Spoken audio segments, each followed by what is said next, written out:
Well, good morning, everyone. Good morning. It is the top of the hour, and still see a few people trickling in, but we should probably get started because we do have a little bit of material to get through in the next couple of hours. Let me just very, very quickly introduce myself for anyone who may not recognize my name. I am Dave Marsh, and I'm actually one of the original developers of the Matrix system. I've been around for, well, since the beginning, actually, for 20 years. So you're all in very, very good hands for this session. Also on the line with me is Keith Hensley. He's actually in the background. He'll be answering any questions that you may have as I go through the material. So feel free to jump on and ask any questions. If you take a look at your GoToWebinar panel, you'll see a little questions and answers panel. That's where you'll just enter in your question, and Keith will respond as soon as possible. So if it's any questions that maybe on something that you see during the presentation, or even if it's something that maybe I'm not actually presenting at the time, feel free to ask Keith. That's actually one of the benefits of these live webinars, is you have the opportunity to ask questions in real time and get responses in real time to those questions. So again, anything that you'd like to know, Keith is just as knowledgeable as I am about the Matrix system, so he's more than happy to answer any of the questions that you might have as they come in. So what we're going to be doing today, if you take a look at your monitor, you'll see that we have a bit of an agenda ahead of us. These are essentially the more advanced features that we're going to be covering today. For anybody who wasn't on yesterday's call, we did a beginner session. It's for basically new users of Matrix, but also for those who wanted just a refresher. Now, this is actually being recorded today. We recorded yesterday's as well.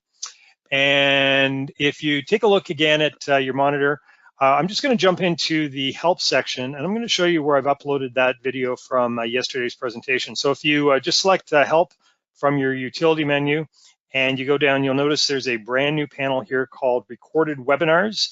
And just select 2024 Recorded Webinars, and you'll see here that this is yesterday's Matrix for Beginner session. So that was a 2-hour session. And we essentially covered all the basics of Matrix, things that you would typically use if you were a brand new user, just essentially setting up your system, doing general searches, et cetera. But again, I highly encourage you to take a look at that video. In addition to this, if you do select that link, it's going to open up the video on our YouTube channel. And what I've done is I've actually itemized, in fact, I'll actually open it up here for you. I've actually itemized this as well, so you can take a look at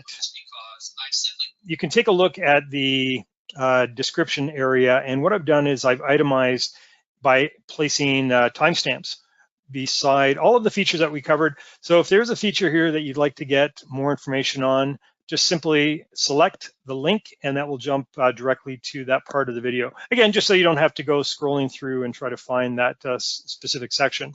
So I'll be doing the exact same with today's session once it's been rendered and uploaded, and again, will be available for you. So as I mentioned, today we are going to be covering some of the more advanced features in Matrix, and we're going to start out with the dashboard. So in the dashboard, this is something that we covered yesterday. We're going to cover a little bit more of it today, and we're going to start essentially with the recent One Home Visitors panel. Now, the recent One Home Visitors panel is essentially just a collection of activity from the One Home portal. Now, we're going to have a separate webinar on the One Home portal coming up. I believe it is next week. Let's take a look here. Yes, the One Home Client Portal on February 6th. So if you haven't signed up or registered for that, what I'm going to be doing is I'm going to be showing you the One Home portal from the client's perspective. So you're going to see everything essentially that your clients see whenever you send them properties from Matrix. In addition to that, I'm also going to show you how the One Home portal benefits you as an agent. So I'm going to show you how it's all sort of tied together on the back end for you inside of Matrix. Essentially, all of your clients' activity inside of One Home, you're able to see that activity back inside of Matrix. So we're going to be covering all of that during the One Home Client Portal session. It will take approximately 45 minutes. I set an hour for this, but it may take a few minutes more. But the bottom line is it's only about an hour long, and you're going to see everything that you need to know about the client portal.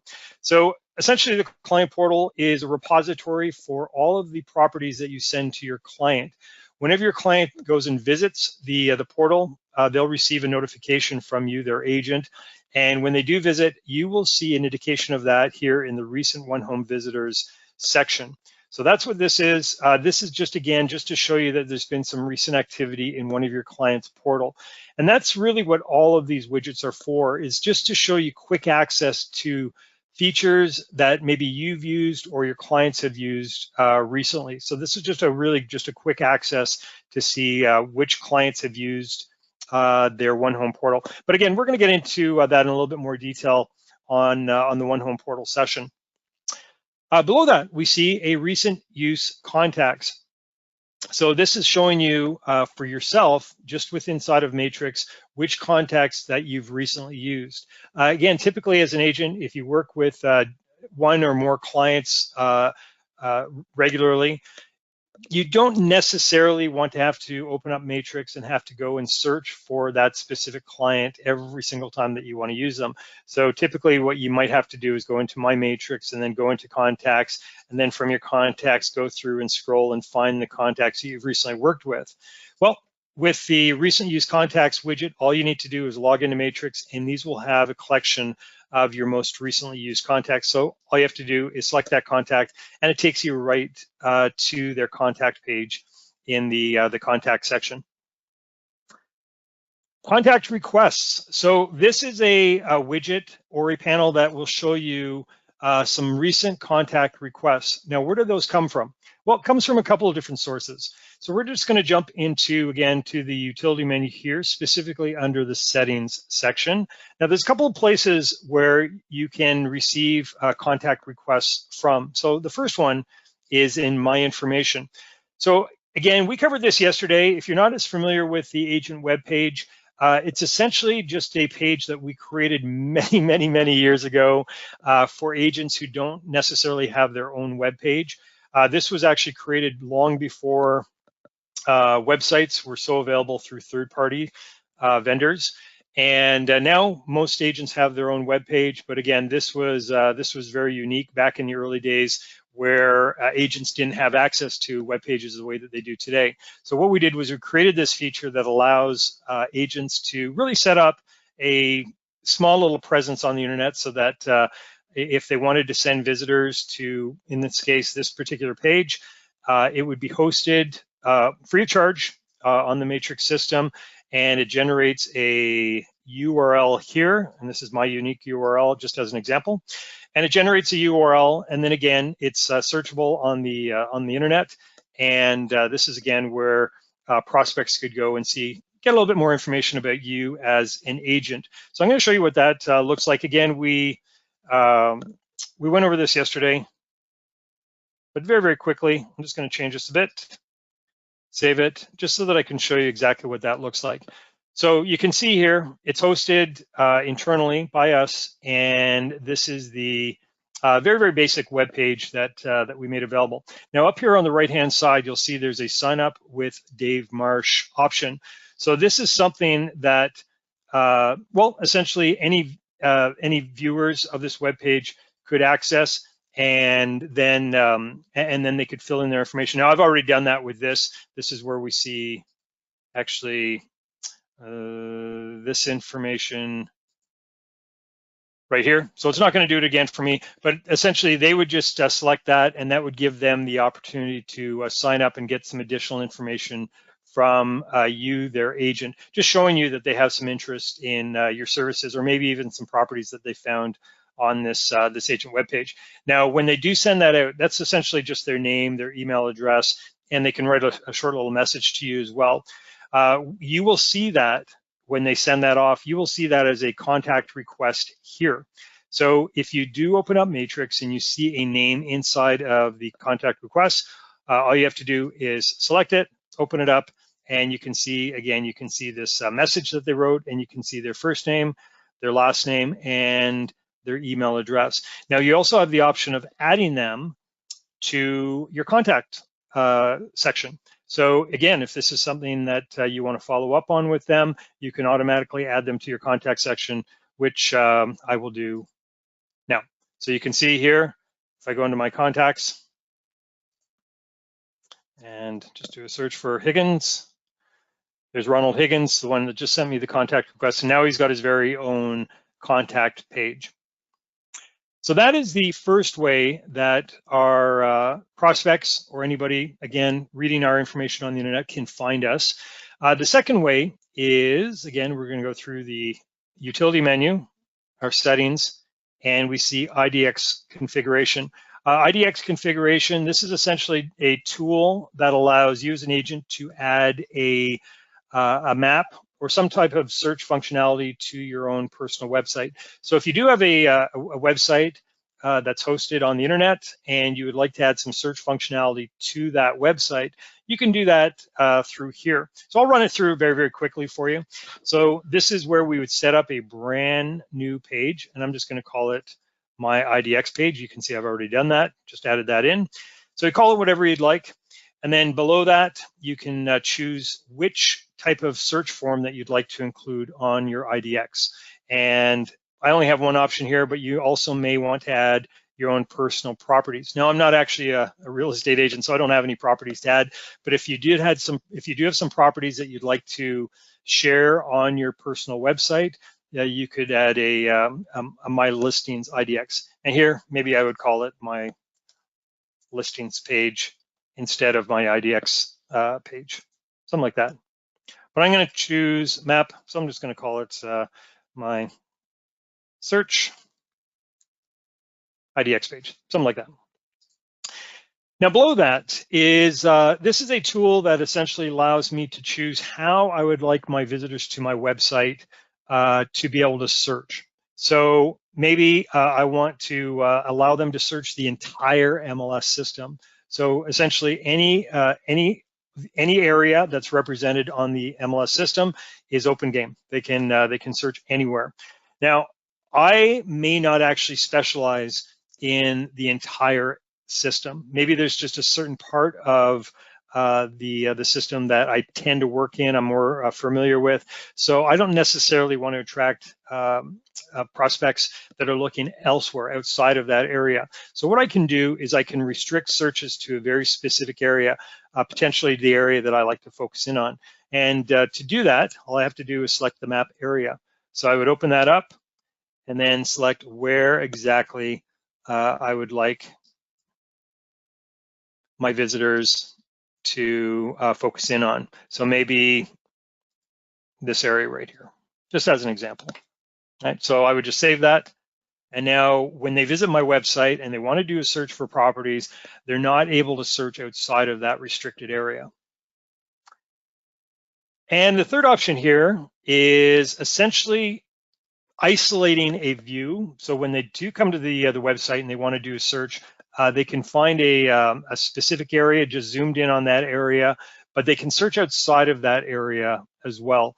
Now, when is this used? Well, this is typically used if I want to draw attention to maybe a very, very specific area. So let's say, just as an example, maybe I'm working in a property development that I want to promote. So I want to bring a little bit maybe more attention to maybe this specific area right here. So I'm going to save that. But again, it does allow them to search outside of that area if they'd like. It's just going to, as soon as they open up the map, it's just going to focus in on that area initially, just to bring their attention to it. And then below that, what I've done is I've enabled this section here. And of course, I can disable the IDX altogether, but of course, we don't want to do that. We want to keep this enabled because we want to use this. And then below that, this gets back to what we saw on the dashboard. This is a section that allows my visitors to the website, more specifically, that specific page of the website, to be able to sign up for additional information. So I'm going to save this. And you can see here what it's done is it's generated this HTML. Now, if you host your website with a third-party vendor, you'll or have a webmaster that maybe administers your website for you, or if you know HTML, this is very, very, very simple. Literally takes about 2 minutes to insert into an HTML page. Very, very, very simple if you want to share that with your webmaster. But if you add it yourself, all you do is you copy this and you paste it inside of your HTML of your web page. So I'm going to show you what this looks like. I'm just going to take this little section here. Again, if you're going to add this to your website, you're going to take the entire thing. But just to show you, I'm just going to take this small little section as opposed to absolutely everything, and add this over here. And you have to sort of use your imagination here for a bit. This is essentially what would appear inside of your website. So you have to imagine your website is framed around this. This is the IDX. And as you can see here, it gives me the ability to, as a visitor to your website, gives me the ability to do a search right off the bat. So I can add my criteria. And you can see here, it's not nearly the same amount of criteria as we have available for agents inside of Matrix, but it does give them something to start with. So I could do a search again for whatever properties I'm interested in. Let's just keep it simple for now.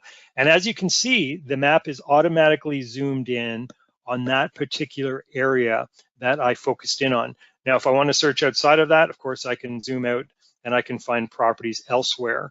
But it did zoom in and allowed me to essentially promote as an agent that specific area that I wanted to focus in on. Now, I should be able to show you up here. So this is the part that I couldn't show you earlier because I'd already selected that in the agent web page. But this is essentially what pops up for the prospect. So if they're going to your website, they do a search, maybe they find some properties. Let's actually maybe add a couple of properties here. We'll save this as a possibility. And again, maybe I'm a prospect, just stumbled on your website, found these two properties, absolutely love them. So I can add maybe, I'm gonna add Keith, and he's a prospect of mine. And here's his email address. You wanna add a phone number. His phone number, and here's a little message. Please contact me with some information. So that's Keith's little message to me. And you can see here, he also has the option of sending me those two selected properties that he'd like a little bit more information on.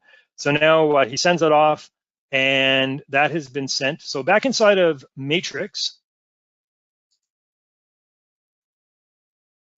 you can see here under the contact requests, I see a contact request from Keith, and there's that little message that he sent, name, email address, phone number. That's great. I'm going to follow up with him later time. I'm just going to add him to my contacts. So that is your contacts requests section. Underneath that is a my favorite searches panel, and this is essentially a collection of all of your favorite searches that you create. Now you can create multiple saved searches in Matrix. So generally speaking, when you generate a search in Matrix, if it's a search that you create often for maybe you have a specific client that you're working with, and you're always coming into Matrix generating a search for that client just to see what's maybe updated or new in a specific area, and you find yourself always having to recreate that search every single time you come into the system. Well, save searches are a great tool to use if you want to save those searches and use it again in the future. So let's go ahead and do that. We're going to create a brand new search for my client, Dwayne. So first thing I want to do is I want to make sure that everything is absolutely clear. So I'm going to clear my form, and I'm going to search for all active properties that are maybe in the, let's say, 750,000 to, let's say, $1.3 million price range. And you can see here, I haven't added the additional zeros because I have that selected here. Select these, this checkbox, and that automatically adds the thousands. If I deselect that, that's only looking for properties between $750 and $1,300. So we want to make sure that's in thousands. So 750,000 to $1.3 million. We're going to look for properties with 2+ bedrooms and 3+ bathrooms. And my client Dwayne also is looking in a very, very specific area.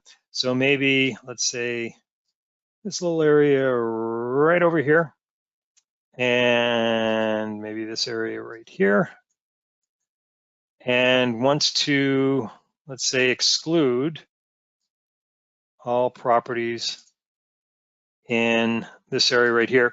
And if what I'm doing right now seems a little bit unfamiliar, I encourage you to watch the beginner's video that we posted. And we went over all of the MapShape tools and essentially what they can do in searches. So this is a very, very complicated area. This is a very, very specific area. Let's say that I spent a lot more time designing it than I actually did. But again, if you're creating criteria or adding criteria with very, very specific points, especially on the MapShape tools, you generally speaking, you don't want to have to go and recreate that every single time. So what you can do is you just come down to the button bar, and underneath save, you'll see an option called new save search. And again, that's going to allow you to save this search and use it again in the future. So I'm just going to call this Dwayne's save search. Call it whatever you'd like, something hopefully more descriptive than that. And typically, whenever you work with a client, it's always in your best interest to associate whatever it is that you're doing inside of Matrix with that client. And the reason for that is it makes it a lot more easier to find that essentially that feature or that information when you're looking for it. So all I need to do is go into, in this case, Dwayne's contact page, and I can find that safe search that I just created. Because again, I may have 100 different safe searches, and if they're all named something maybe ambiguous and I'm not really sure what I called it, at least I know I can find that safe search underneath that specific contact. So we're going to associate this one with Dwayne. Now you'll see here I also have another option to enable this as a favorite search on my home page. And again, this is essentially for searches that you use on a regular basis. So if you're only working with a handful of clients, generally speaking, you probably don't need a search that you may have saved 5 years ago, because chances are that client is inactive at this point. So there's really no reason to add that particular search to the dashboard. But this is a recent client. This is a client that's active. I'm essentially running searches for them every single day. So I want to make sure this is accessible by adding this to the dashboard. Now you can see here, I can add up to a total of 10 searches, 10 of my safe searches to the dashboard for quick use. All right, so I've saved that. And then again, from my dashboard, you see underneath my favorite searches, I now have Dwayne Safe Search. So all I need to do, as soon as I log into Matrix, is select that, and it takes me immediately to their search results. And again, this is real time. So if any of these, essentially these listings have changed since the last time that I ran that search, I will see up-to-date information on those search results. All right, so we're going to jump back to the dashboard, and I went over this yesterday, but this is important. I would consider this not only for new users, but this is also more advanced. This is essentially a feature on the dashboard that I find, in my experience anyway, that I find most members don't use to its full capacity. So I want to go over this, the hot sheets and the MarketWatch, just to highlight some specific points that you may or possibly may not be missing, but just to make sure that you're aware. So hot sheets and MarketWatch. These are essentially tools that will show you activity in the system. So generally speaking, when you run a hot sheet or a MarketWatch, it's to see any type of, let's say, status changes in the system, or maybe price changes in the system during a certain period of time. And one of the reasons why I wanted to highlight, and specifically the hot sheets for you, is hot sheets are, again, a lot of times that I notice, hot sheets are typically used to see just general activity in the system, and you can definitely use it for that purpose. However, one of the reasons why we initially created hot sheets is so that you could assign activity to a specific client's area or criteria.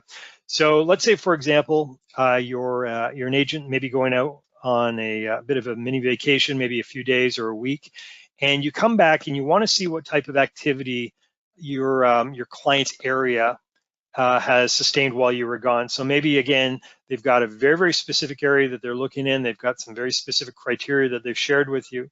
So what you can do with hot sheets is you can set them up so that when you come back, instead of just seeing general overall activity, you can set them up so that you're seeing a very specific client's activity. So you can see here what we've done is we've added, what do we have? 1, 2, 3, 4, 5, 6, 7 default hot sheets to the hot sheet widget. Now, again, this is how, in my experience, it's typically used, where an agent will come in and they just want to see general overall activity, maybe for, in this case, residential properties over the last, let's say, maybe 3 days. So they'll select residential. And again, that's going to show me all of the activity for the entire system over the last 3 days. And we can see there's 112. So that means there's been price increases, price decreases, new properties, sold properties, withdrawn properties, expired properties. All of this activity is what's occurred during that time frame for residential properties.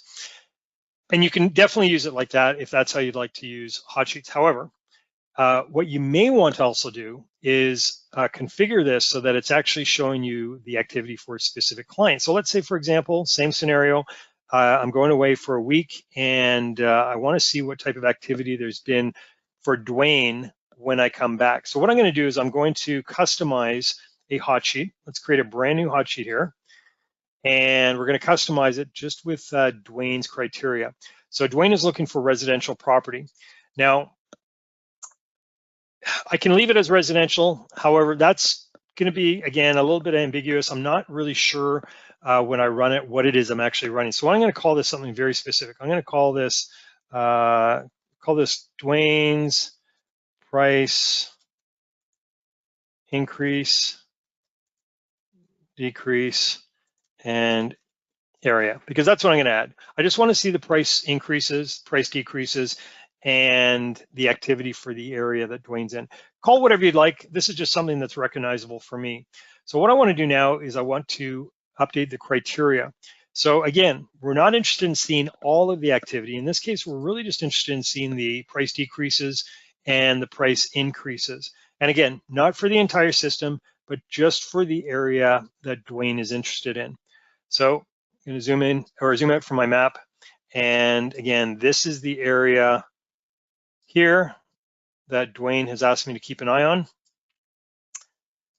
And again, you can add any other criteria that you'd like for this form. I'm just going to keep it simple for now. Just add Dwayne's area and what type of activity that we're interested in. And here, we'll move this up so it's at the top here. And that's it. So now you can see I have a customized hot sheet for myself. And as soon as I log into the system, again, maybe I've been away for a week. So I come back in, I just want to see the activity in Dwayne's area while I've been gone. Again, not all the activity, but just the price increases and the price decreases. So I'm going to choose 7 days from my dropdown, and then I'm going to select my custom hot sheet. And you can see over the last week, there's been 5 price increases or decreases in Dwayne's area. So again, this is how we can create custom hot sheets for each of our clients. Now we can have a total of 10 hot sheets in this area. And as I mentioned, we had 7 default hot sheets to begin with. So that means I can add 3 additional ones. Or what I can do is I can actually come in and I can remove any of these default hot sheets. So maybe I never specialize in commercial properties. So again, I can get rid of that and I can free up another space for one of my custom ones. So if I do want to add another contact, I can add them there.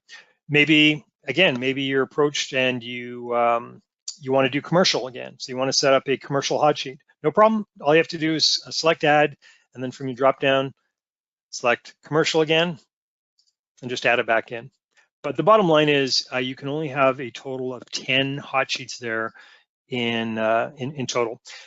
And as far as the time frame goes, most of these are pretty self-explanatory, the 24 hours, the today, 3 days, and 7 days. If, let's say, for example, you want to do a hot sheet for new only, what this is going to do is this is going to show you just the new activity that you haven't yet already seen. So again, I've signed into Matrix. Let's say I want to maybe run cross property. Now, if you're not familiar with what a cross property is, this is essentially just a collection of all your different property types. So in this case, we're going to see activity for residential, commercial, lot and land, absolutely all the different property types all mixed together. And again, we're going to see just the ones that we haven't seen yet. So we should see, well, pretty much everything. So we see 65. So here's 65 changes in the system for all the different property types today. Now, let's say I go off and I do other things in the system. Maybe I build a CMA, maybe I build some stats, whatever it is. I come back an hour later and I just want to see the new changes that I haven't yet seen. Because again, remember, we saw 65 an hour ago. I want to see just the new changes that I haven't seen since then. So what I'm going to do is, I'm going to select new only from my drop down, and then I'm going to select cross property. And we probably won't see anything here because we just selected it a few moments ago. That's right. So this is empty. And again, let's assume that it was an hour later and maybe we see 3 or 4. Well, that means that those 3 or 4 that we're looking at are brand new since the last time that we looked. So we've already seen our 65. These are 3 or 4 brand new ones. But again, because we just ran it a few moments ago, I wouldn't expect that there'd be anything that quick. And below that, we see this session. So this is an accumulated total. So we're going to run again the cross property hot sheet. And here's our 65 again. So this is all 65 during this session, right? So essentially today, there's been 65 changes so far. And then we go off, we do other things in the system, come back an hour later. And if we want to run that again using this session, what that's going to do is it's going to add any new activity to the ones that we've already seen.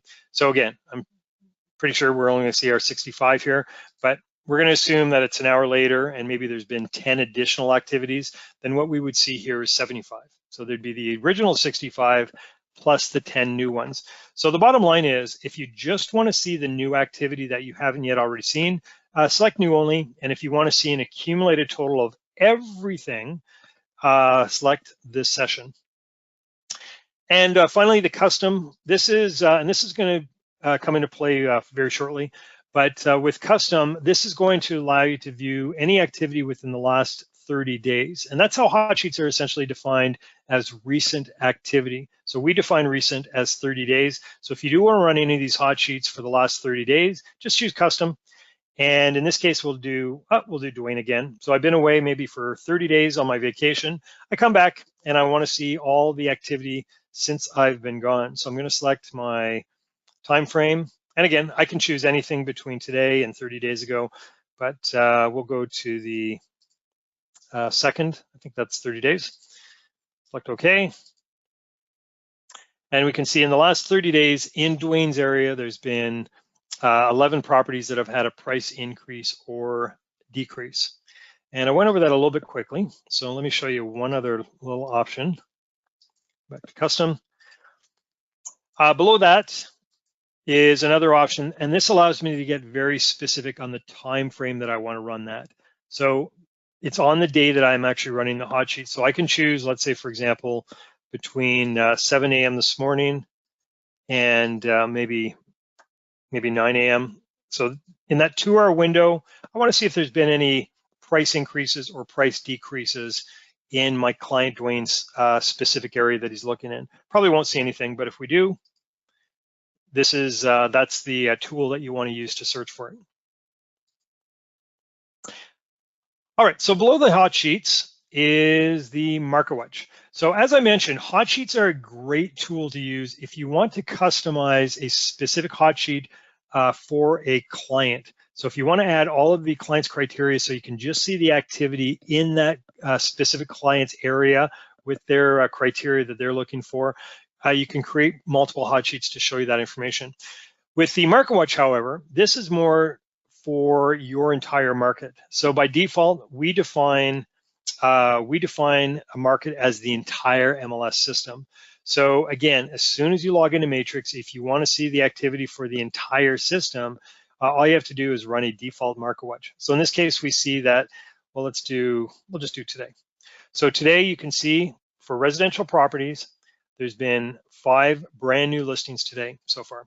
There's been 2 price decreases today. If I want to see those price decreases, all I have to do is select, and these are the 2 price decreases that we've had. So this is a really good tool if you want to just maybe keep an eye on the overall market, see what's going on in the market. We can do the same thing for any of these different property types. So maybe jump to commercial, see if there's been any commercial activity today. So we see that there has been one brand new commercial property added. If we want to see maybe over the last 7 days, we can see activity for that time frame as well. So again, this is a great tool if you just want to see activity for a specific market. Now, again, by default, it's showing you the entire system. But as I mentioned earlier, you may not be interested in the entire system. Maybe there's a specific area of the system that you tend to focus in on. That's your market. So what you can do is you can set it and customize your specific market. So again, by default, it's showing me everything, but I'm really just interested in, let's say, this area here. So again, because I'm more focused in on this area, I don't really care what's going on outside of these parameters. So I'm going to set that. And now you can see I've got in this case, my residential market defined. And so now when I open up Matrix, I'm really only looking at the data that pertains to me personally. So I can see that in my specific market today, there's been 2 brand new listings, 1 price decrease, 3 sold, and 3 expired. And again, if I want to see what those are, all I have to do is open it up. But again, that pertains to my specific market. Now you're going to have to set those for each property type. So again, because commercial property may be in a different area than your residential property that you tend to focus in on, you'll have to come in and customize this property type as well. So that's intentional. So again, just gives you the flexibility of being able to change areas for specific property types. All right, so that's the main difference between the hot sheets and the MarketWatch. Hot sheets are really more directed to individual clients if you want to create searches to see what type of activity there's been for specific clients, whereas MarketWatch is generally for you overall to see in your specific market what type of activity there's been. Now, what I want to do now is I want to segue over into somewhat searching and just cover some of the search functionality that we didn't necessarily cover yesterday. And we're going to start with the history. Now, this is why I mentioned earlier with the hot sheet, and we're going to dive into this a little bit deeper into the history search. And this is again, this is a search that's going to allow you to search for activity in the system. So it works essentially very, very similar to what we saw in the hot sheet, but there's a little bit less restrictions here. So let's say, just as an example, if I want to see, well, we use price increase and price decrease again. You can see price increase, price decrease, and let's say maybe let's say my date is, well, we use 1st of December to the 31st of January. So that's a couple of months. And what do we have here? 404 matches. We'll just do for maybe residential properties. So we'll say 230 matches. So you can see here, it works essentially the exact same way as what I showed you with the hot sheet. But again, this just goes back a little bit further. So it allows me to search different time frames, but really just gives me the exact same information, which allows me to see activity for specific listings during a specific period of time. Jump into another search that you may or may not be familiar with, which is the open houses. And as the name would suggest, this is a search that's going to show me what open houses are coming up on the market. Again, I think at this point you're very familiar with how to use most of these fields. What I typically do when I do open house searches, I want to see what's coming up in the future. So I will add a time frame. So let's say, for example, between maybe today and maybe a week from now. So you can see I've got, in this case, I've got 50 properties that are coming up. And the main thing that I want to point out here is, well, you could sort them by date. So if you do want to see maybe in a specific area, or a specific time frame, which ones, just add the date. So if you want to break that down into a little bit more detail. From here, Now, again, we went over this yesterday, but I'll cover this again for you. From here, let's say, for example, there are just a handful, we'll say these ones here, just a handful of properties. Let's see where those are. So we have a lot of properties here, somewhat mucking up the map. So I want to show you here, just if you were interested, if I just wanted to isolate to maybe their very specific ones, go down to refine, and I can narrow it down to just these ones. Because again, maybe these are just the only ones that are happening today. So I'm not really interested in maybe viewing the other ones. So what I can do is I can narrow my search results down to just this particular day. Now from here, and again, especially on the map here, makes it a little bit more legible. I can see all of these properties and they're quite spread out here. So from here, if I'd like, what I can do is I can create driving directions and do a little bit of a tour of these open houses. And again, maybe because of time frame, one of them starts a little bit later or so, what you can do is you can reorganize these according to different times. So when you do reorganize them, here, bring this one up here.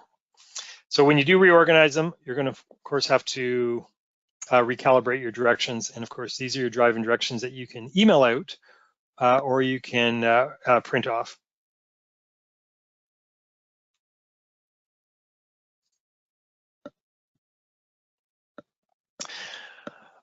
All right, and the last type of search that I want to just very quickly cover here is the public record search. So again, if you're familiar just with your regular searches, this is just an extension of that. What this is going to do is this is going to allow you to find properties that weren't necessarily listed on the MLS system. So what we do is we reach into the public records data and pull properties from there based on whatever criteria it is that you'd like to include here. Now this, like any other search, you do have some additional fields here. So if you do want to search by something that is not available by default on the form, all you're going to do is select the add button and you're going to find all of the available fields that you essentially have to search by down here. So all you're going to do is select them, pull them over, and those will always be available for you to search by in this area. Now, one search that, just to demo this, just so we can pull up some results here. One search as an agent, you may want to see maybe some properties that have, I don't know, maybe been sold, let's say more than 5 years ago. Let's go back 5 years. We'll go to 2018. So let's say 2018. And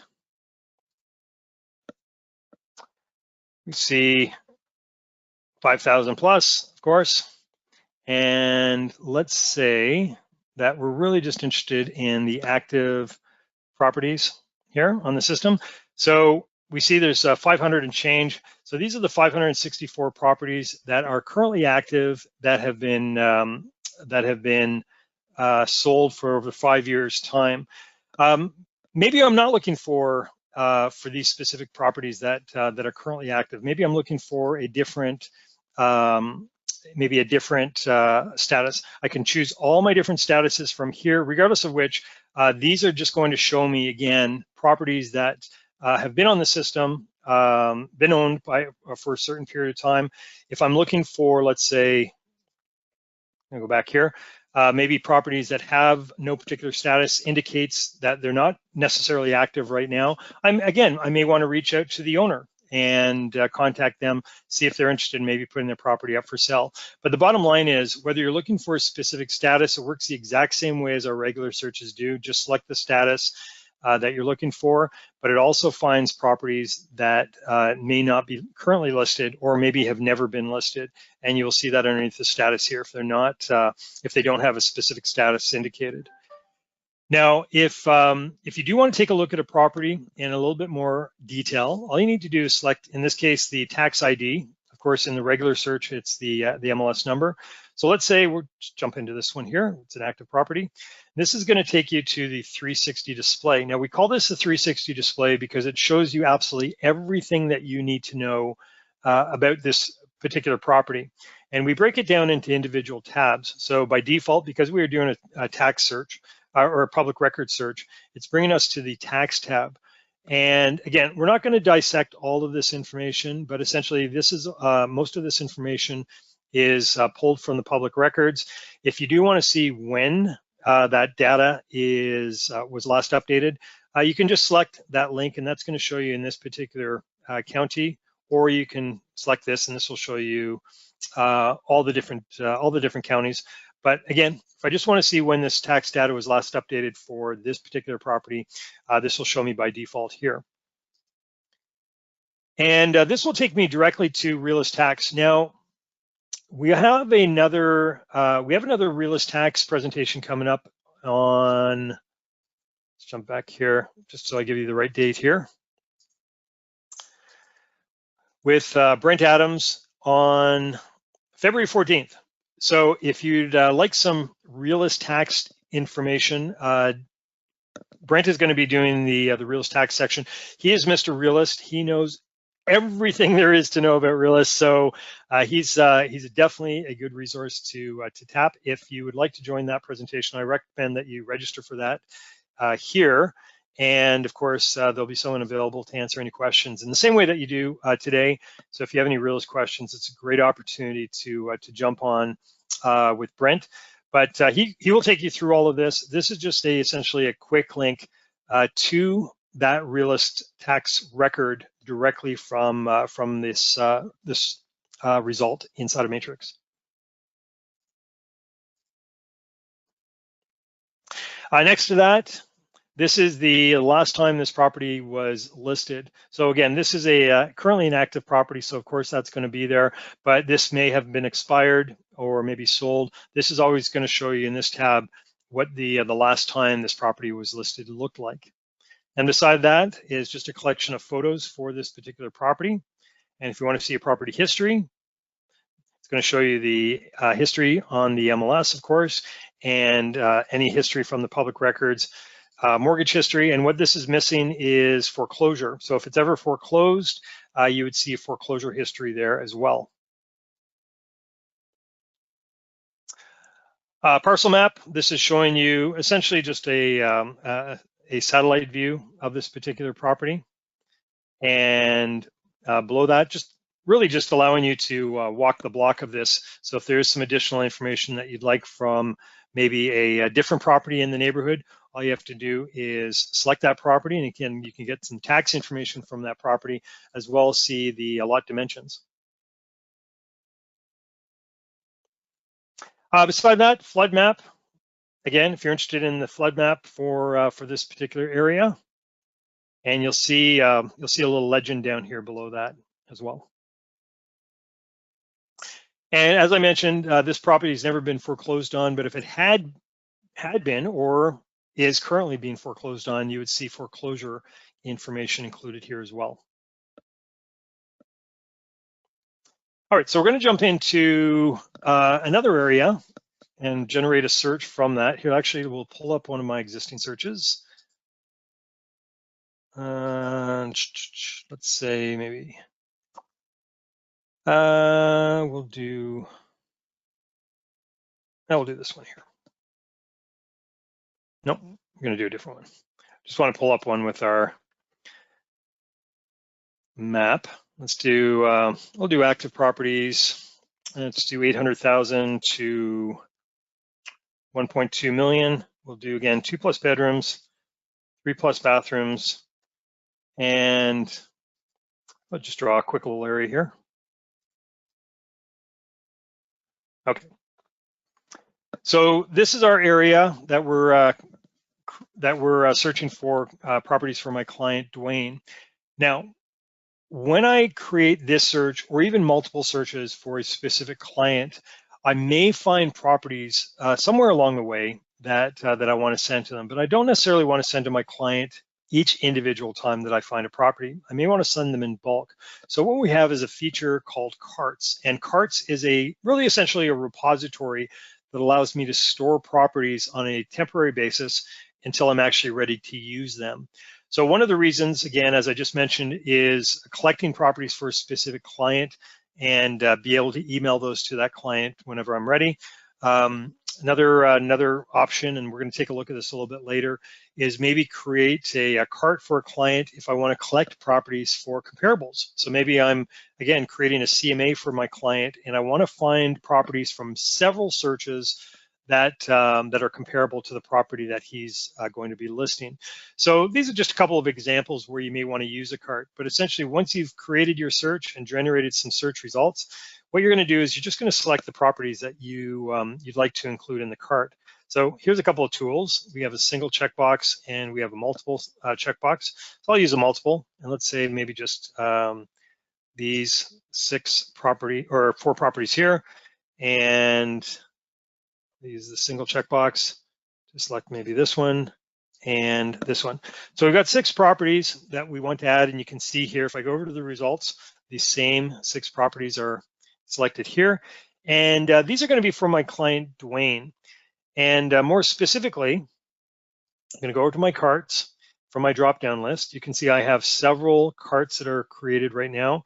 And you see I have one for Dwayne's CMA cart. This is a cart that I created for Dwayne because I'm really in the process of creating a CMA for him. So I want to set some properties aside for Dwayne inside of that cart. So I've got 6 properties here, and I'm going to add those to his cart. And now you can see I've got 12. So that's the 6 that I've just found, plus another 6 that were already in his cart. Now what I'm going to do is I'm going to do a brand new search. Let's jump into maybe this one here.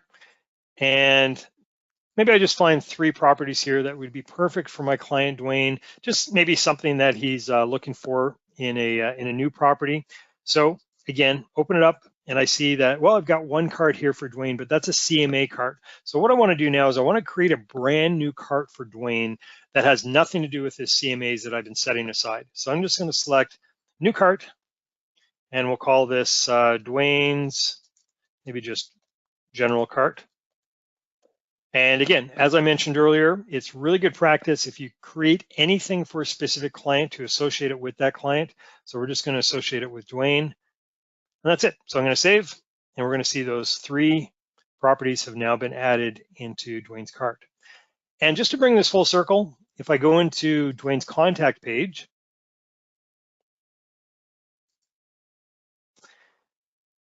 and open it up, more specifically into the carts section, now we see there's 2 carts that are available. We have Dwayne's CMA cart, and again, if I want to run the results and see all of those, and I also have Dwayne's general cart, and of course I can run those as well. And then of course, once I'm in the cart, I have the option of doing really anything that I want with these selected properties in the same way that I can with search results.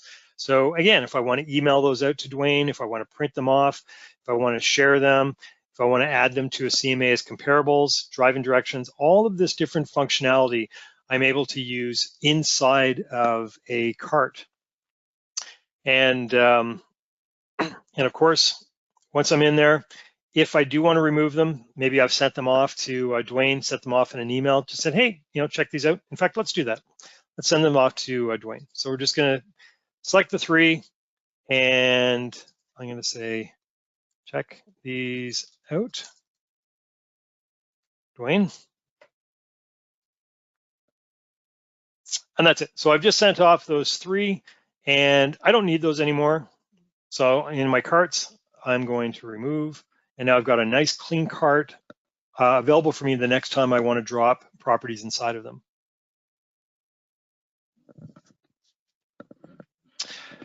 All right, so that brings me into auto emails. So this was an example of a direct email that I just sent. What I'm going to do now is I'm just going to generate a brand new search. And again, we'll just use, say, go back. You'd create a brand new one. So this time, let's do a search for active properties, maybe between, say, $1 million and $1.5 million, with 2+ bedrooms and 3+ bathrooms in this particular area here.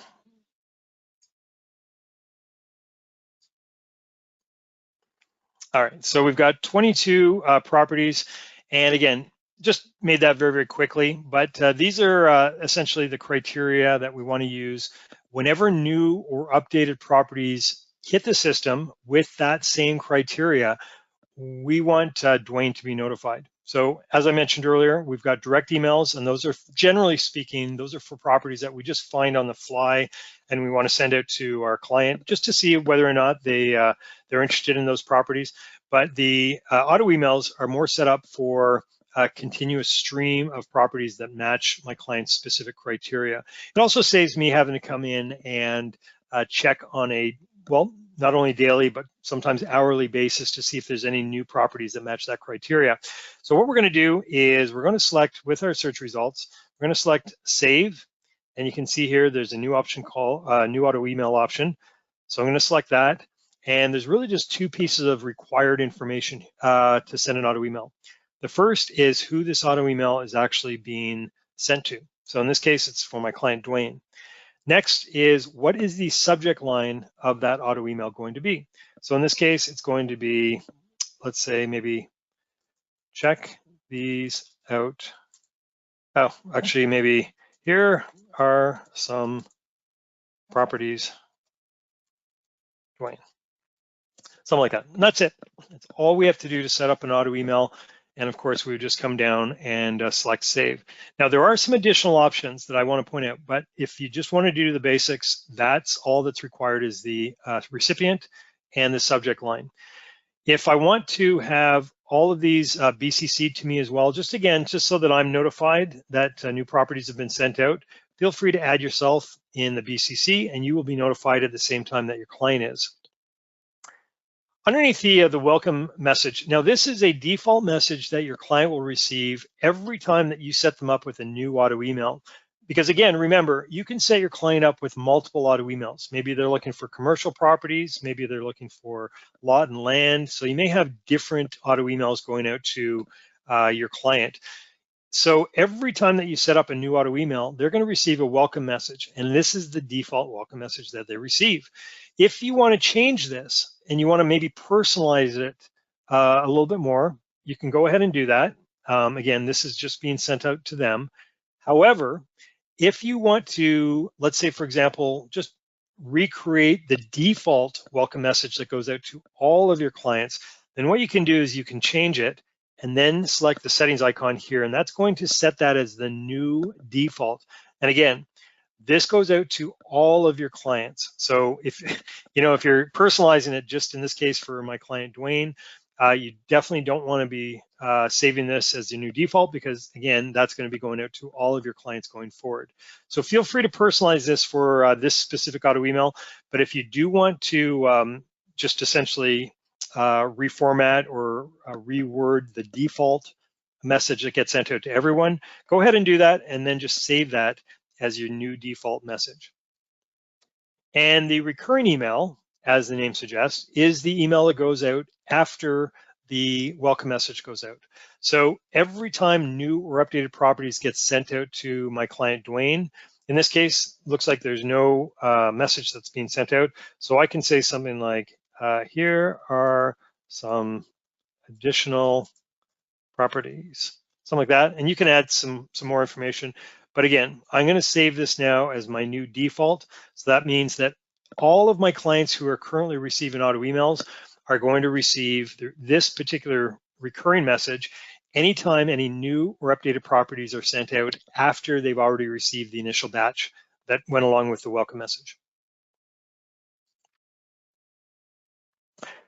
The email signature. So again, this is something that we went over in the beginner session, but suffice to say, if you do want to add an email signature, I'm just going to go to that section. If you do want to add an email signature, feel free to include your logo. And in this case, I added my photo and any other information that you'd like to include as well. So that's going to be sent out, as we'll just see here in a few moments. That's going to be sent out with all of your outgoing messages from Matrix.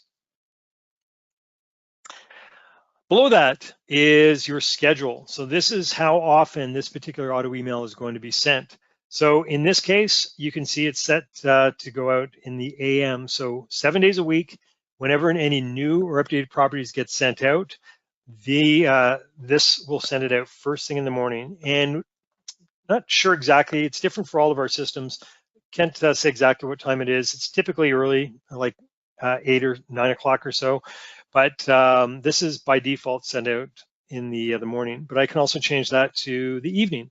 So again, maybe my client doesn't really check his email in the morning, so I'm going to send out all of the properties that are new or updated since the last time they received this auto email. So in this case, let's say on Tuesday, it's going to send out all the properties that have appeared since Monday evening. So in the last 24 hours. So that's going to do this 7 days a week. And often asked if we can do it weekly. Absolutely you can. If maybe your client just wants to receive it on maybe Friday in the evening, just set Friday and they're just going to receive that one notification once a week. And they can do a variety of different days as well. So feel free to mix and match them according to whatever your client wants to receive. And we also have another option, ASAP. So this is great for customers that are really hot in the market, that are looking for properties right away, and they want to be notified as soon as possible. So just select ASAP, and as soon as a new property with that client's criteria hits the system, it will be set out immediately. And monthly, on the other extreme, this is more for clients who are just kind of kicking tires. They don't necessarily want to be inundated by new or updated properties every single day. Then they can be notified once a month. So this is going to be sent out at the first of the following month. Now we also have another option called concierge. Now concierge mode gives you as an agent a little bit more control over what it is that your clients are actually seeing. So again, generally by default, the listings in a auto email are going to be sent directly from Matrix to your client. But by enabling concierge, you will be notified as an agent before they get sent out. So what happens is when I select the enable concierge mode, you're going to see the schedule mode here disappear. And now it's in concierge mode. And what it's essentially saying is whenever there's new or updated listings, you are going to be notified as an agent, and then you will have to approve or reject them from being sent to the client. Because again, there may be some properties, even though they fit within your client's criteria, there may be some properties that you just don't want them to see. Maybe they're priced a little bit too high, whatever the reason, you can actually reject those. So underneath that is a show this contact in reverse prospecting. Reverse prospecting, if you're not really familiar with the concept, this is essentially just allowing the listing agent to be able to see that your client has been sent their listing. Now, the listing agent will never see the identity of your client. They will only ever see a reference number. So here, let me just jump, it's a total side note here. Let me just jump into the contacts here. You'll see there's a little reference number here. So that little reference number will appear to the listing agent. So if they're doing a reverse prospect search and they want to see which, really essentially which clients have been sent their listing, they will see a little reference number, and they will also see your name as an agent. So they'll be able to contact you as an agent, and they'll say, hey, you know, you have a client, reference number 94738, that has been sent my listing, and I just wanted to let you know that we're having an open house coming up this weekend, and it looks like your client has favorited my listing inside of their portal. Now again, they will never know that my client is Keith. They'll never know that. They'll only have the reference number. But when the listing agent contacts me, I will take that reference number and I will see it's associated with Keith, and then I'll contact Keith and say, hey, Keith, that property that you favorited is having an open house this weekend. I think you and I should go and take a look. So again, this here, just wanted to give you a little bit of context on what the reverse prospecting does. This here essentially allows the listing agent to be able to see that in this case, Dwayne has been sent their listing. If I deselect that, then that hides them from the listing agent. So you may want to keep that on. I haven't really heard many, it's more on a personal opinion, I haven't really heard many good arguments as to why you would want that removed. It's often very useful for the listing agent to be able to see who's interested in their property and for them to be able to relay that information to the buyer's agent. And then below that, if I want to enable this, again, you already know what a favorite search is on the dashboard, but if I do want to enable this search on the dashboard for quick access, I can do that from there as well. But for now, what we're going to do is we're just going to save this. And because we are in concierge mode, as I mentioned, that means that I have to go through and I have to approve or reject properties that are being sent. So again, if you do want a little bit more control over the properties that you're sending, concierge mode would be the way to go. So let's say, for example, maybe this property here, for whatever reason, I don't want to send, and maybe this one here as well. Now, you may be wondering what this emailed column is. This is a column that's going to show me if any of these properties have actually been sent before, because you may have a client that has been sent a lot of properties over your relationship with them. You have no idea what they've seen at this point. There's just been so many that you've been sending. So what we've done is we've added this column here that will give you a date if there has been, if this property has been sent before. Now you can see here, it says never because this property has never been sent previously to this client. And if it had been, then we would see the date that it was actually sent. Now we're going to be going through this in the One Home demo that we're going to be doing coming up during the One Home session. But these other columns here, the property fit columns, there's a tool inside of One Home that allows your clients to add a little bit more information on what it is that they're looking for in their ideal home. What the property fit does is this is going to share that information with you as an agent. So it gives you a little bit of better idea whether or not this particular property that's associated with the property fit is a match for your client. So again, if you want to explore that in a little bit more detail, I'm going to be going through all of this during the One Home presentation. So, again, I encourage you to join me for that. Just register on the dashboard. But for now, we're just going to remove these two properties. Again, for whatever reason, I just don't necessarily want my my client to see those. So I'm going to reject those, and we're going to go from 22 properties down to 20. So now we're at 20 properties. I've got my 20 here that I'm going to approve. If I ever want to just maybe second thoughts, I want to go back and approve those two, I can unbucket those from the rejected pile. In this case, I'm just going to approve the 20. And that has now been sent out to my client in a email notification. So again, as part of my One Home presentation that we'll be doing, I'm going to take you through this process. In fact, I may even start from this point again, just with a auto email, and then I'm going to take you in. I'm going to show you from a client's perspective what it is that they see whenever they receive a notification from Matrix. Now, if you want to see a collection of all of the auto emails that for a specific client, you can see them, in this case, underneath their contact page. So like everything else, again, it's worth repeating. If you do anything for a client, it's in your best interest to associate it with that client.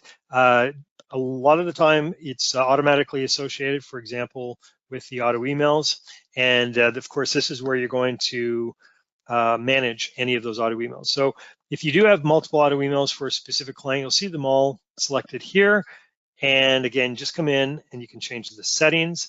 In this case, if you have a client that maybe is going away on vacation and doesn't necessarily want to miss any properties while they're gone, maybe they're just not checking their email as often, then what you can do is you can come in and you'll recognize this. This is essentially the form that we used to configure the auto email initially, but there's a new option here.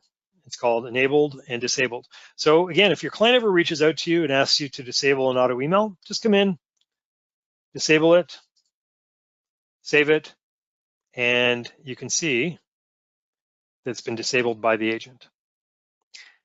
And when you do come back, or when your client does come back from their vacation, they may want to have it re-enabled. Just come back in, re-enable it. And because this is a concierge auto email, we have to go and approve any new properties that have come in. Now, of course, we don't see any here now because it's only been a few moments since we sent them, but maybe a week from now, there'll be new properties that, that we need to either approve or reject.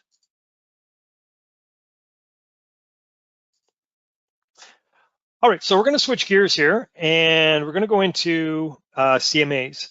Now, there are a couple of, actually a few different ways that you can create a CMA in Matrix. So let me go over and start with the first one, which is finding comparable properties from a general search. So when you do a search, I'm just going to do a general one here, say for active properties, just generate some search results. If let's say, for example, from this particular search, I want to find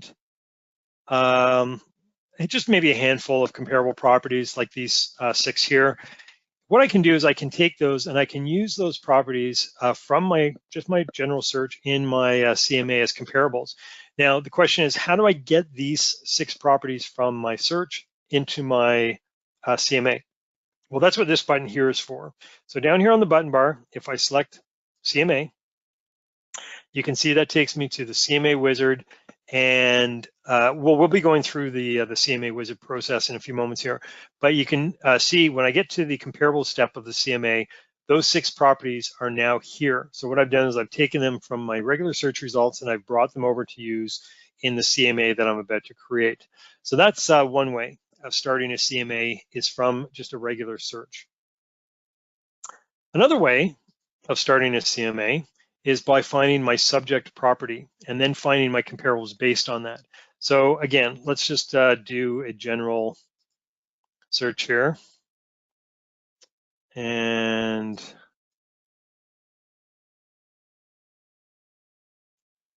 say something like this, just a general search, and come to my search results. And let's say maybe this is my subject property here. So you'll notice up just right above, there is a button here that allows me to view comparable properties based on my subject property. So this is the property that I'm listing as my subject property. Select the view comparables, and this is going to show me 20 comparable properties to my subject property, which is indicated with the highlight at the very, very top. So these are run by an algorithm in behind the scenes in Matrix. So it's done its best to find what it considers are the 20 most comparable properties to this specific property. Now, you don't have to keep those 20 properties. If, again, for whatever reason, you look these over and you find that maybe there are a couple of properties here that you disagree with, or you choose not to use as comparables, feel free to remove those. You also have the option of adding additional properties. So let's say, for example, maybe you want to come in and change your criteria a bit. This is the criteria based on the algorithm that we ran. And again, this criteria is going to be different based on whatever properties that you're searching. But this is the default for this particular search.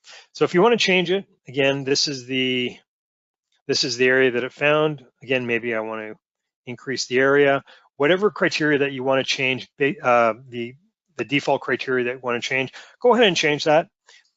Generate your search results, and then again, from your new search results, maybe there are, we'll say, 3 properties that you want to use for comparables. So we should have 21 now. Yeah, so now we have our 21 properties. So we removed 2 and we added an additional 3.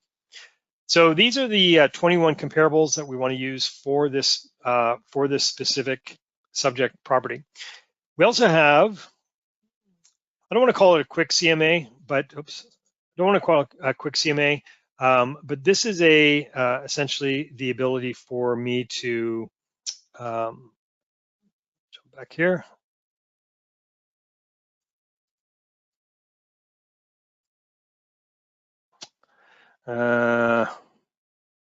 Sorry, I jumped ahead of myself there.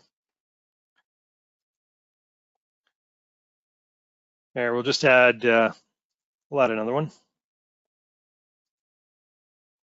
Just get back up to our 21. Okay. So what I meant to hit was this one here. So this is just not necessarily a quick CMA, but more of a quick report that's going to show you, in this case, these selected pages. So we have 4 pages that we can choose from. I'll just add them all so you can see what they all look like. And here, I'll set that as my default so that every time that I do generate a report, it's going to include these pages. So just to show you really quickly what that looks like, this is essentially just a collection of those 21 comparable properties in, again, for lack of a better word, a quick CMA report form. And just while that's generating, there we go, you can see that. And again, very, very quick to generate, just based on whatever comparables it automatically found. If you do want to generate a full CMA, which is what we're going to get into now, which is the third way of creating a CMA from scratch, what you can do is you can pull that information into the CMA wizard. And this is what I selected before, brought me there a little bit prematurely. And from here, what I'm able to do is go through and generate a full CMA, which is what I'm going to take you through now, which is the third way. So again, the first way is starting from scratch. To start your search from scratch, find the comparable properties that you want to use, and then in the button bar, select CMA, which will pull those selected properties into your CMA wizard. The second way is finding the subject property first, and then finding the default 20 comparable properties based on that. And then you can generate a quick report, CMA report, or you can pull those properties into the CMA wizard. And the third way is from scratch. So that's what we're going to do here. So underneath my matrix, my CMAs, and start a brand new CMA from scratch. And I would just go through each individual step and create my CMA. So I've actually created one just in the interest of time here. So let's pull that one up. And I'll take you through the individual steps that I use to create this. So, of course, I'm just going to edit this CMA. And the very first step here is selecting who this is for. And again, this gets back to what I was saying earlier, just about associating everything that we do with a specific client so we can find it easily. In this case, we can find it in their contact page under the CMA tab. Next are the pages that I want to include. Now, by default, all of these pages are empty. So what I did was I went through and I selected all of the pages that I wanted to include in this CMA. I started with this one here, and then I added here, and then I added these ones. And again, you can open these up and just add specific pages from those sections. I'm just selecting the heading, and that allows me to select all of the pages inside of those as well. Now, I also chose to include a custom page. Now, the custom page is something that you can load up in this section here. Now, I'm going to show you in a few moments, once we're through with the CMA, we're going to jump into stats, and I'm going to show you how to generate and save a stat as a PDF. And PDFs are a great resource to add to your CMAs as well. So if you do have a CMA page that you'd like to include in the PDF form, you can save it to your hard drive and then just upload it into this section here. So just like choose file, pull it up from your hard drive, and then save that as your custom page in the CMA. And then once it's been saved, you'll see all of your custom pages listed here. And of course, I've just added it. And of course, you can place this wherever you'd like it to appear. Now, once you have the order of all of your pages, so this is exactly how the pages are going to be printed out, essentially, whether in the PDF or whether you choose to print them. This is how they're going to appear. If you want to save this as the default, so every time that you generate or create a CMA in the future, you don't have to go through this process of adding the pages. Just select these set as default, and these pages will automatically be there in this particular order. Now, if the CMA that you're creating, for whatever reason, maybe you just don't want this particular page here, you can delete it. It doesn't change your default. It just removes it for this one CMA. Your defaults are still there.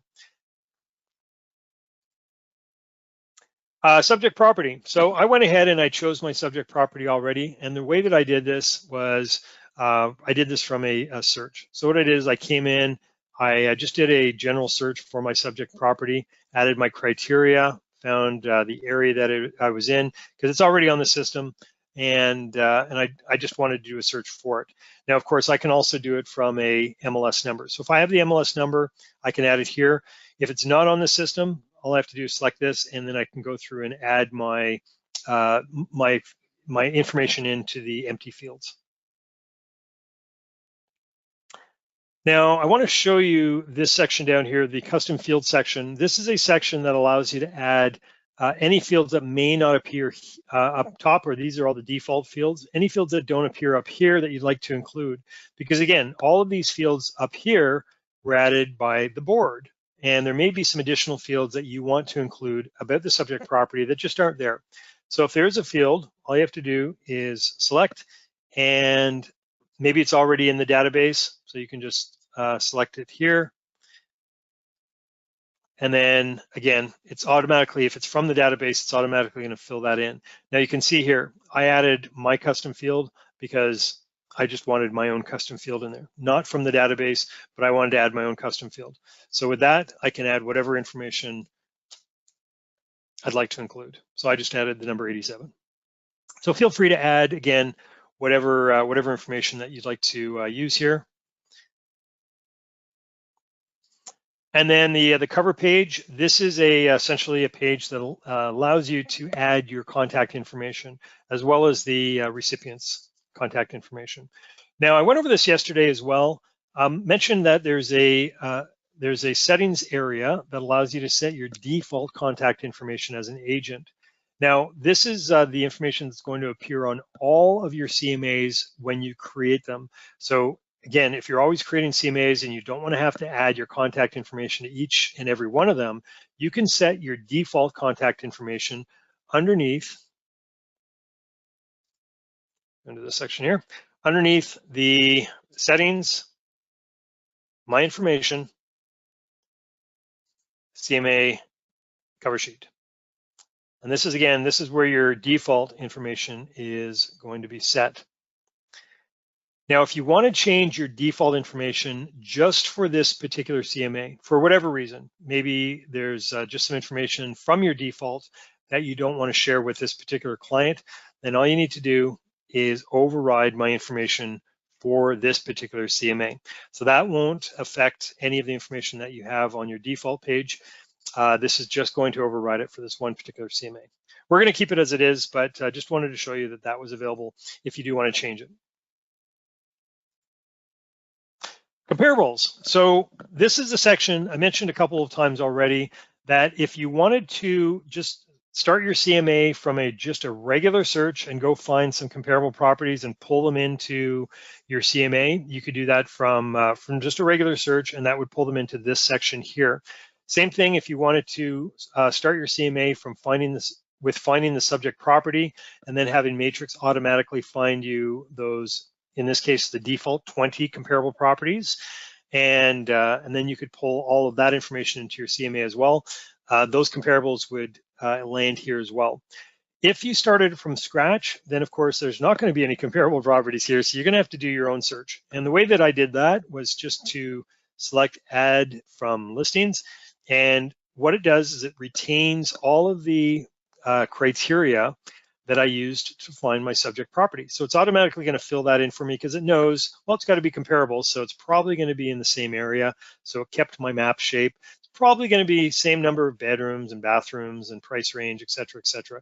So all of the information that I used initially would typically be added and shared in this form as well. So I added some solds and some expireds, generated my search results. And again, from my results, I can order them by distance as well. So if I do want some properties that are close by, here's my distance, and then again my status here. So I see some actives, see some expireds, see some solds. So I'll just add a couple, maybe these two here. And as I mentioned earlier with the carts, carts are really just a repository. And because what I've been doing is collecting multiple properties from several searches, looking for CMAs for my client, Dwayne, I've got a dedicated cart for his CMAs that I created. So all I have to do is open it up, and you can see all of my carts that are available here. But I'm going into Dwayne's CMA cart, and let's just say maybe all of these I want to add. So now I've got 18 properties that I'm comparing based on a search that I've done on my own, and also the searches that the properties that I brought over from searches in the cart. Next one over, map. This is just going to show me where these properties are located relative to my subject property. So see, some of them are pretty spread out. Next over, completely optional step. This is a price adjustment step. This is just going to allow you to further refine or adjust the prices of properties that may not be as comparable to your subject property. So you can see here at the very top is my subject property, and below that are all of my comparable properties. So your properties are going to have different features associated with them that may be a little bit different than what's available in your subject property. So this is a page here that allows you to further adjust the values to make them just a little bit more comparable. So I actually loaded them up already with a couple, starting with the bedrooms. So you can see here, my subject property has 3 bedrooms. Now below that, my comparables, you can see, have different number of bedrooms. So this one has 3, this one has 4, 4, this one has 5. Look at these. So what I've said is that a bedroom in a $700,000, $800,000 home is worth about $25,000. Now that's something you may want to speak with an appraiser about, but I just added just a general number, 25,000. That's the price I put on what a bedroom is worth. So you can see here, in comparable properties that have the same number of bedrooms, I don't need any price adjustments because, well, it's got the same number of bedrooms as my subject property. So it doesn't need any further refining. On the other hand, this property here, this one is 4 bedrooms. It has 1 more bedroom than my subject property. Because it has 1 more bedroom, and I said that a bedroom is worth $25,000, we're going to reduce the value of that comparable property by $25,000 or by 1 bedroom. So we're going to take that off automatically and go down to this one down here. So this one has 5 bedrooms. Of course, that means it's 2 more bedrooms than my subject property. I've said a bedroom is worth $25,000. 2 times 25 is $50,000. So we need to remove or reduce this by $50,000 to make it more comparable with our subject property. Now, let's say that maybe, I don't know, maybe I'm familiar with this property here, and it says it has 1 more bedroom than my subject property, but because I'm familiar with that property, I know that the 4th bedroom is really more of a glorified closet. Really, it's really not that spectacular. Then what I can do is I can actually override these values. So let's say maybe reduce it by $15,000 as opposed to the full 25. So again, this is something that you can override, and anything that you do override here is going to be highlighted just to show you that it's an overridden value. And again, this is all done automatically. So if I want to put in a new value up here, maybe 30,000, you can see it automatically adjusts all of my comparable properties based on that. And I did the exact same thing with the bathrooms as well. So I just put a value of $40,000 on a typical bathroom. And again, any properties that have more or less bathrooms than my subject property has, it's going to refine that value based on that. Now, if you remember, in fact, let me just go back to the subject here just to show you. If you remember, we talked about the custom fields down here. So if there are any additional fields that you'd like to include with information about this property, you can include it as a brand new custom field. Now, I wanted to show you on the adjustment step that you also have the ability to adjust according to those fields as well. So if there is a feature that you want to adjust by, just add it as a custom field, and you can see that, that they're available here.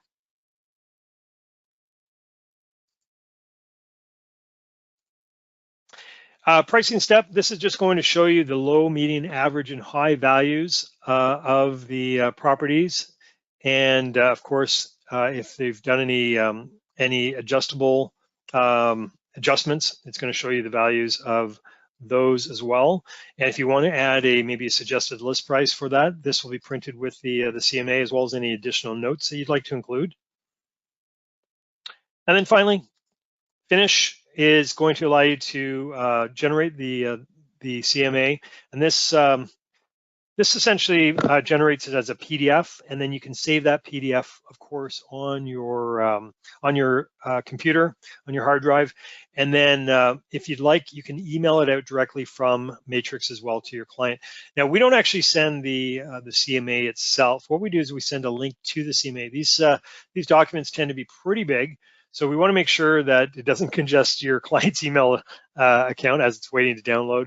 So we send a link, and we keep that CMA active on the system for, well, essentially for 6 months. So they have 180 days to check that CMA. Generally speaking, most of the information on there is going to be outdated long before then. but it is available for them to take a look at within 180 days. So that link will be active for that long. Now, if you do want to extend the time on that, feel free to just come in and do any type of adjustments to the CMA.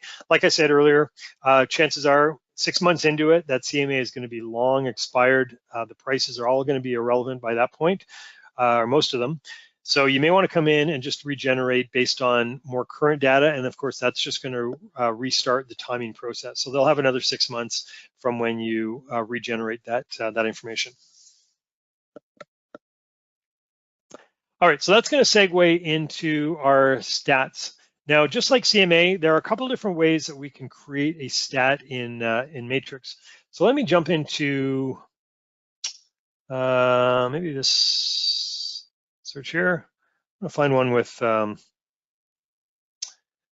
maybe something a little bit more complicated here. Let's do 700. Oops, do maybe 700.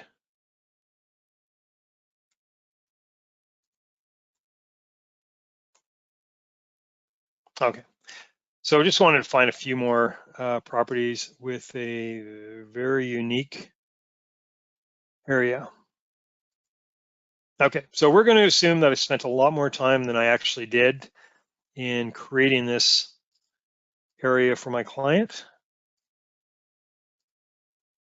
So this is a search that I've just created for my client, Dwayne.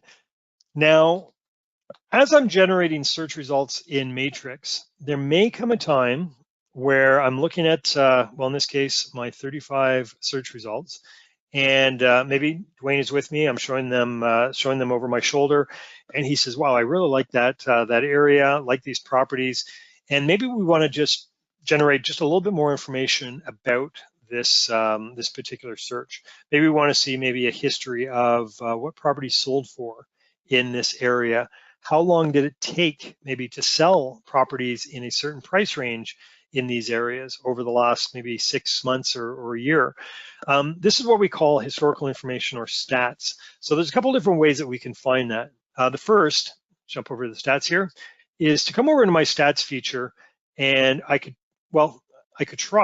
enter in all of that same criteria all over again. Again, I could do a search for residential properties that are between 700 and 1.5 million dollars, and et cetera, et cetera. I could add all my information all over here again, but when it comes to creating my area, it will be, well, I was going to say difficult, but it's actually going to be impossible for me to create this exact same area as I did over here. Because look, there's no actual real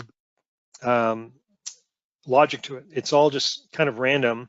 And again, if I did try to actually get very, very specific, maybe I spent a lot of time building this. There's no way that I'm going to be able to replicate it over in my map here. So the first way that I want to show you how to generate a stat is by jumping down to the actions menu, and more specifically on the stats feature here, and you're going to see an option called charts. And what this will do is it will take all of the criteria that I used to create this search, and it will import that over into my stats feature. So I don't have to go and recreate it. And you can see here, it's added my price range, it's added my property type, and well, there's really no other information that I added, but it's got the map here. And that's the most important part for me, is I don't have to go and recreate that. So that's what the charts button essentially allows me to do, is import all of my criteria over into my stats module so that I can generate stats from that. So that's the charts. And we're going to come to that in just a second.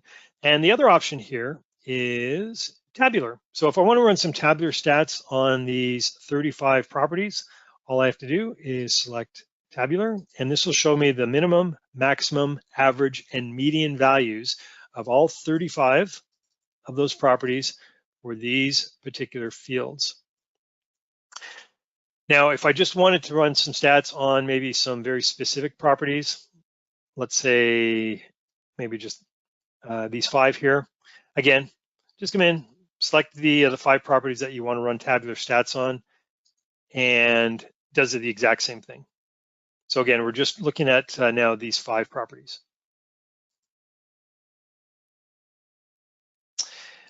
And if you ever notice, when you run some tabular stats, if you ever notice that your charts is disabled, well, that essentially means that you're not able to do chart stats from here. And the reason for that is because you have properties selected.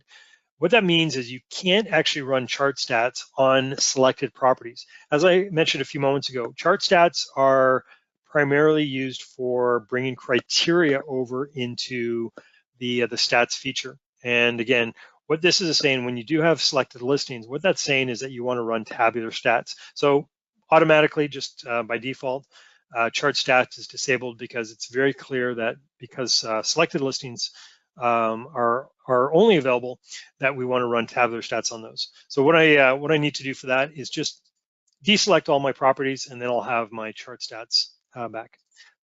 So choose start charts again, and you can see it brings over all of that information into my stats feature. So that's what we're going to do now, is we're just going to run some chart stats on this particular criteria. Now, we have a couple different types of stats that we can run. We have something called presets, and we have something called custom. And you can think of presets as, well, as the name suggests, these are just stats that we've automatically created for you that you don't have to go in and do the heavy lifting for. So these are just some generally popular stats that members like to run. So again, you don't have to build them yourself. So in this case, maybe I want to see the historical sales by year in this particular area for residential properties in this price range. I want to see like how many properties have been sold in that particular area. Generate, and you can see it shows me the years 2018 until 2023. So breaks it down by month, and again, number of residential properties in that price range that were sold for each of those given years. So again, that's the intention of the presets, is really just to start you off. If this is all the information that you're looking for, that's great. Then you can continue using it. But you may want to change some of the information that's being requested. So that's where we get into customized stats. So you can see when I select customize, it retains all of that information that we use to generate this particular stat. So feel free to go in and change it. Maybe I want to see maybe the last 10 years, instead of whatever that last one was. Maybe I want to use a different, maybe I want to use columns. So whatever it is that you want to search for, this is where you come in and you customize, again, based on whatever preset you started with, or if you just want to come in and start one from scratch. So that's what we're going to do. We're going to start one from scratch. Let's do a search for, or a stat for maybe the last 5 years, maybe the number of sales, and we can actually add a couple of stats onto this. We'll do the average sale price as well. Let's do, here's average sale price, and we'll do this one. We'll do a smooth line here, and we'll group it by month. So a couple different group, or a few different group options, but we're just going to do it by month, just like we saw earlier. And we'll generate that. That's a little bit too much information. Let's do maybe just the last year. Let's do the last 12 months. Okay, that's a little bit better. So we'll do the last 12 months. Now you can see here, it's a little bit difficult to read. So what we have are some styling options, just to make it pop a little bit more. Here, we'll do a 3D chart, and just so that it separates a little bit better, we'll do fire. That should look good. There we go. And we'll also add some data points on there. That way we see where the data is actually changing. Perfect. So here's my data points. Again, all I have to do is hover over top, and you can see here my average sale price is represented by the bar column in the back, and the smooth line represents the number of sales for each of these given months over the past year. Now, if charts aren't necessarily your thing and you want to maybe generate the data itself, there's a data tab. So this is just going to give you the numbers, essentially the exact same information that we saw in the chart. But the advantage of this is you're able to generate a CSV file. If you're not familiar with what CSV files are, they're very similar to Excel spreadsheets. So think of this as an Excel spreadsheet. And they're typically used if you want to, well, just maybe analyze the data visually, or if you want to import this into maybe another program, you would want to just jump over to the data tab and export this as a CSV file to look at that. Actually, here, I'll do that. I'll show you what that looks like.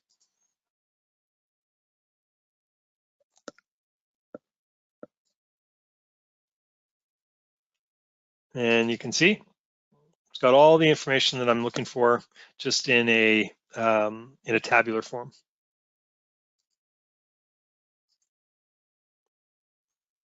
Now, if again, we didn't spend a lot of time creating this, but if you create a stat that you typically use on a regular basis and you want to continue using it, then you may want to save that stat for future use. Now, you are not going to see this option. That's just for me as an administrator, but you will have the option here to save this as one of your presets. So that's what I'm going to do. I'm just going to call this, I'll just call this my historical sales by year, and I will save this. And I'll actually, you know what, I'll also add this to the dashboard. And again, the dashboard is primarily used for quick access to things. So if I am using this stat on a regular basis, I may want to run it as soon as I log into the system. So let's save this. So you can see it's now listed under my presets.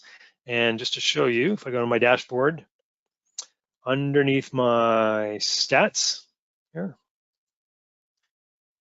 it is. So as soon as I log into Matrix, all I have to do is select, and that takes me immediately to the stat that I just ran.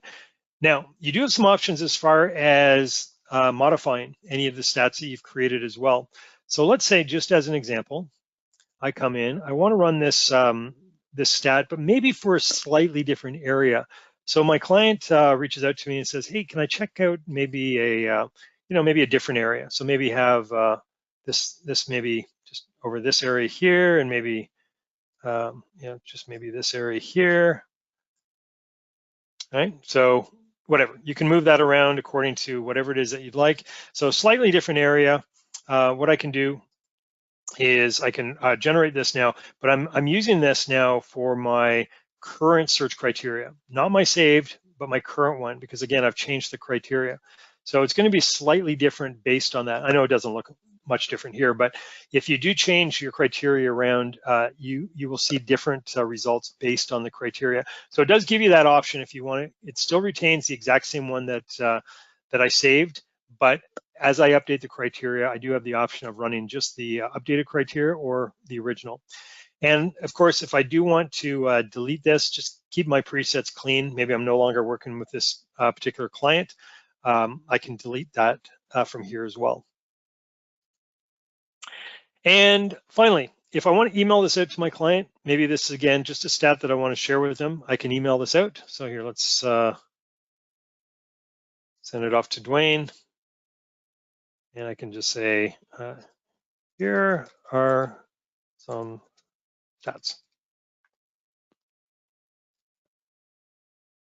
Send that off. And finally, we did discuss this earlier. If you do want to print that and bring that over to possibly your CMA just to use as just some ammunition, just to give your client a little bit more insight in maybe why you're listing the property at the price you're listing it at. Here's some stats to support that.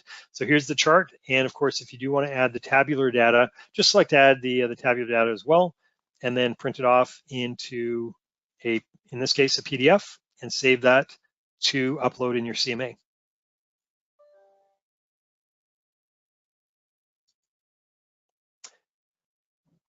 All right, so here's everything you need to know about the stats. The last thing I want to cover just before we finish up here are the resources that are available to you for any questions that you may have and any features that you may not be familiar with inside of Matrix. So you saw this somewhat at the beginning. Underneath the utility menu, we see the help section, and essentially all of these panels contain resources to all the different features inside of Matrix. So this is really essentially the main one here, which is the Matrix video tutorials.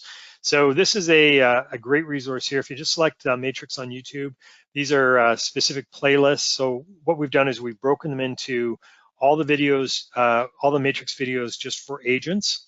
We have one home videos, again, for agents, because again, things that you do inside of Matrix as it pertains to OneHome are separate than things you do inside of Matrix that pertain to Matrix. So those are divided into 2 separate playlists. And then, of course, we have OneHome for end users, which are your clients. So we have a playlist with all the videos that will speak more directly to them. So I encourage you to take a look at those. If you want to sign up, subscribe to that channel, you'll be notified of any new videos which are always being released. So this is one great place for resources in the help section.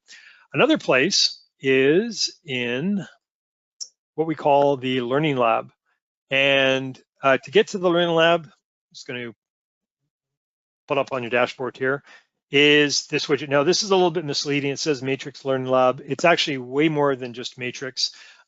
We just refer to it as the Learning Lab. And the Learning Lab will essentially have resources, let's pull this up, for all of our different products. So in this case, Matrix, OneHome, MLS Touch, Prospect CRM, Realist, and if you want to see some on-demand videos, they'll be there as well. So this is, again, a great resource to view all of the content that you have questions on. So just scroll through, do searches, find the specific feature or video that you're looking for, and all the videos that I pointed out to you previously on this page here are also available in the Matrix Learning Lab. So again, either way, whether you want to search for them here or in the Learning Lab, I definitely encourage you to go into the Learning Lab and access it. And that uses the exact same information that you use to sign into Matrix. So you don't need a separate credentials to get into this area. But come in, explore. Again, it's got everything that you need to know for all of these different products in there. So with that, I wanted to thank everyone. I know this was a long session. I wanted to remind everyone that the session was recorded, and it will be available once it's finished rendering and has been uploaded. It will be available in the recorded webinars section here, as well as in the Learning Lab. So feel free to check it out in either of those spaces. I want to thank Keith as well. So any questions that were asked in the background during the presentation, thank you very much for being there to respond to those. So thank you very much, everyone. Last reminder, just to come into the dashboard and select to register for any of these upcoming presentations in the next few weeks. Okay, thank you very much. Take care.